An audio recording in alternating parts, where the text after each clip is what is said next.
Bye नमस्कार गिबियावनो दिनैनि बे मेलाव बाहागो लाफैनो हानाय जोंनि भारतनि नखर मन्त्रि बयजोंबो अनजानाय मानगोनां अमित शाह बिथांखौ बरायग्रोनाय जाबाय आरो बिथांजों लोगोसे नुजाफैनो हानाय गासैबो आलासि आरो रायजो राजा बिथांमोनखौ आङो दिनैनि मेलाव बरायनाय जाबाय।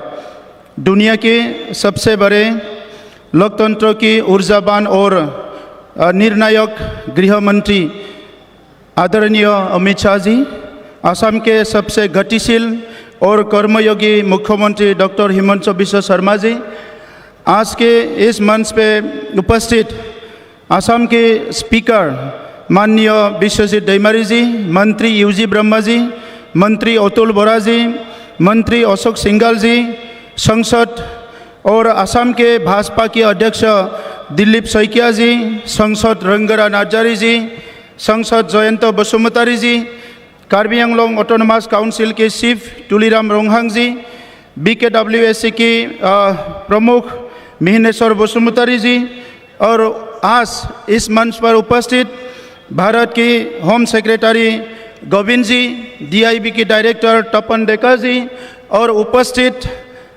बोडोलैंड के अलग अलग क्षेत्र से आए हुए मेरे भाइयों बहनों दादाओं, मैं सबको आज के इस सभा में मैं सबको स्वागत करता हूं।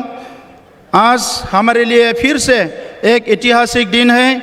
बोडो समझौते के बाद पहले बार 2 लाख से ज़्यादा लोग यहाँ इकट्ठा हुए हैं हमारे ऊर्जावान गृह मंत्री अमित शाह जी को स्वागत करने के लिए। मैं आप सबको धन्यवाद देता हूँ।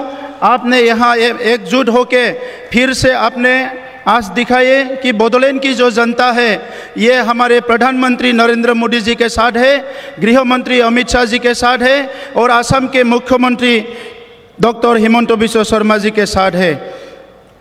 आज बोडोलैंड में ये अखिल बोडो छात्र संस्था की जो 57 एनुअल कॉन्फ्रेंस है, इसमें 3 दिन से काफ़ी चर्चा हुए हैं और आज खास करके ये अखिल बोडो छात्र संस्था की जो 58 साल के इस समय पे अखिल बोडो छात्र संस्था ने बोडो समाज के लिए बिछड़े हुए जनजाति के लिए बहुत सारे काम किए हैं। शिक्षा की उन्नति के लिए, यहाँ की सामाजिक स्थिरता के लिए, और बोडोफा ने जैसे बोला है कि जियो और जीने दो, यही एक सिद्धांत को लेके ऑल बोडो स्टूडेंट यूनियन ने हर समुदाय के साथ भाईचारा से आत्मसम्मान से जीने का एक माहौल यहाँ बनाई है। मैं अखिल बोडो छात्र संस्था की प्रेसिडेंट दीपेन बोरो जी और पूरा टीम को धन्यवाद देते हैं। इन्होंने बोडोलैंड क्षेत्रों में शांति लाने में जैसे कि प्रधानमंत्री जी का मार्गदर्शन, गृह मंत्री जी का नेतृत्व, मुख्यमंत्री जी का जो यहाँ पे दिन रात मेहनत, उसके साथ अखिल बोडो छात्र संस्था और NDP के हमारे भाइयों दादाओं ने जो हथियार लेके बैठे थे, आप लोग एकजुट होके बोडोलैंड में शांति लाने में कामयाब हुआ। सर, हम लोग जानते हैं केवल सच्चा नेतृत्व से ही देश बनते हैं, समाज बनते हैं। एक समय था कि हम लोग को दिल्ली और दिसपुर का दरवाज़ा खटखटाना पड़ते थे, लेकिन दरवाज़ा खुलते नहीं थे। जब प्रधानमंत्री नरेंद्र मोदी जी देश संभाला, जब अमित शाह जी हमारे गृह मंत्री बने, तब से बोडोलैंड क्षेत्र ही नहीं पूरा भारत की और पूर्वोत्तर के लोगों का जो सदियों से चले हुए जो समस्या था, इसका धीरे धीरे एक से एक के बाद एक हल निकला है। दुनिया के सबसे लोकप्रिय नेता भारत के प्रधानमंत्री जी ने 3 बार बोडोलैंड के दौरा कर चुका है ये 4 साल में। मैं इनको बहुत बहुत धन्यवाद देते हैं और उन्होंने बोडोलैंड के लोगों के दिल जीत चुके हैं और बोडोलैंड के लोगों के लिए काफ़ी समय भी दिया है, प्यार भी दिया है। आज हम प्रधानमंत्री जी को आभारी है कि बोडोलैंड के लोगों ने शांति से जीने का ये अवसर मिला, केवल और केवल हमारे प्रधानमंत्री जी के लिए। अब हमारे देश में सबसे शक्तिशाली और निर्णायक गृह मंत्री है जो 150 करोड़ भारतीयों और विशेष रूप से बोडोलैंड के लोगों से बहुत प्यार करते हैं और उनकी कदर करते हैं। सर, आप बोडोलैंड के लोग बिना किसी डर से जी रहे हैं। हम आपके नेतृत्व में बहुत सुरक्षित महसूस करते हैं। हम आपको 25 लाख लोग जो बोडोलैंड में रहते हैं, इनके तरफ से मैं पूरी तहे दिल से धन्यवाद देते हैं कि ये लास्ट 4 डिकेट्स जो था 4 जो डिकेट्स था इसमें जो शांति बोडोलैंड में नहीं थे, ये शांति हम लोग को वापस मिले हैं केवल आपके नेतृत्व में। तीसरी बोडो एकॉर्ड जो है ये आपके नेतृत्व में और हमारे गतिशील chief minister doctor Himanta Biswa Sarma ji के नेतृत्व में इसका इम्प्लीमेंटेशन द्रुत गति से ये हो रहा है।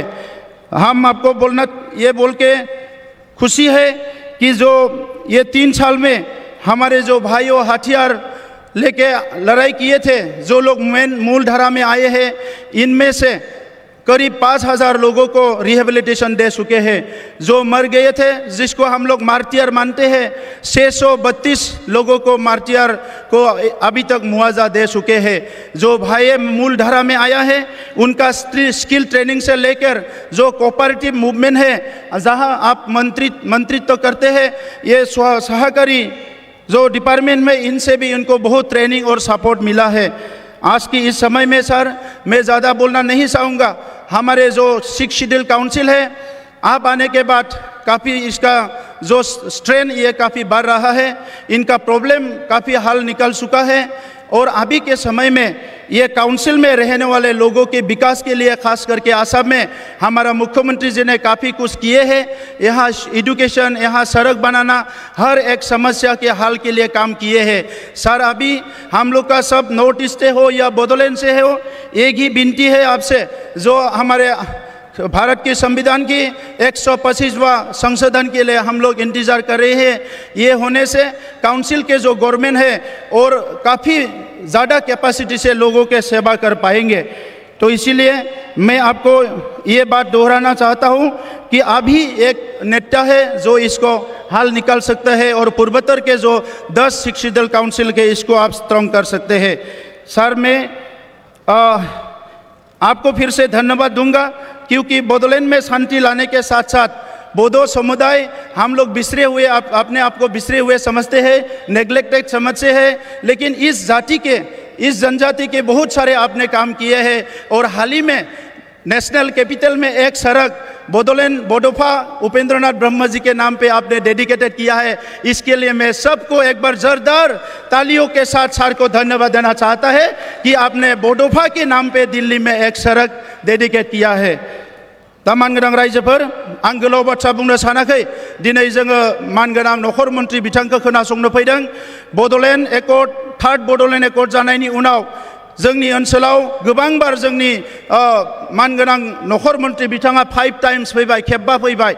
जोंनि प्राइम मिनिस्टार बिथाङा खेबथाम फैबाय आरो जोंनि जेंनाफोरखौ बिथांमोना जोबोद मोजाङैनो मिथिगौ। दिनै बडोलैंड ओनसोलाव रायजो जानाय बर' फिसाफ्रा गोनो गोथो जानांगौ जेबो गैया। दुलाराय बर' फरायसा आफादनि दैदेननायाव थांनाय 58 बोसोर जि खामानिफोरखौ मावबोबाय, बिनि जेंनाफोरा लासै लासैनो सुस्रांजोबगासिनो दङ, हारिया जौगागासिनो दङ। बे समाव नोंथांमोनखौ बयखौबो फैबाय थानाय समाव माहारि बादजों आवगायलांनो, दुलाराय बर' फरायसा आफादखौ गसंनो आरो हावरिखौ खौसेयै लाखिनायाव बयबो आगान सुरफानो थाखाय खावलायनानै সকলোকে ধন্যবাদ জনালো। আপোনালোকে সকলো আহি আজিৰ সভা সফল কৰিলে। গৃহমন্ত্ৰী ডাঙৰীয়াক আমি সবে শুনিবলৈ আহিছোঁ, মুখ্যমন্ত্ৰী ডাঙৰীয়াক শুনিবলৈ আহিছোঁ। পুনৰ আপোনালোকক ধন্যবাদ জনাই মোক বক্তব্য সামৰিছোঁ। ধন্যবাদ।